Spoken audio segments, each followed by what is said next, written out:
এইভাবে সিমের পাতুরি বানিয়ে খেয়ে দেখবেন বন্ধুরা। এখন আমি বানাবো সিম পাতুরি। 500 মতো সিম নিয়েছি, 2টো টমেটো আর 2টো পেঁয়াজ নিয়েছি। এখানে কড়াই জল গরম হয়ে গেছে, নুন দিয়েছি, সিমগুলো একটু ভাবিয়ে নেব।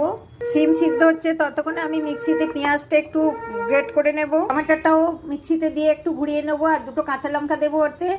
সিম ভাবানো হয়ে গেছে, কড়াই তেল গরম হয়ে গেছে, সিমটা একটু ভেজে নেব। সিমটা একটু লাল লাল করে ভেজে নেব, তুলে নেব কড়া থেকে। এখানে ছিলে 1.5 চামচ পোস্ত, 1.5 চামচ সাদা সর্ষে আর 2টো কাঁচা লঙ্কা বেটে নেব। ওই তেলে কালো জিরে কাঁচা লঙ্কা ফোড়ন দেব।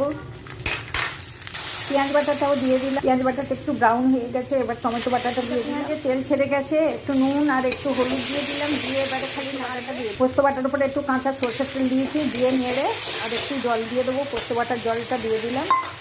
এবার একটু ধনে পাতার কাঁচা লঙ্কা দিয়ে নেড়ে সিমটা দিয়ে দেবো।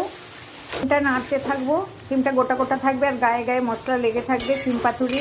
এতে একটু স্বাদ আনার জন্য একটু মিষ্টি দিতে পারেন। সিম পাতুরি হয়ে গেছে, তেল ছেড়ে গেছে, দেখুন এরকম তেল ছেড়ে যাবে, মাখা মাখা হবে, খেতে তবে ভালো লাগবে।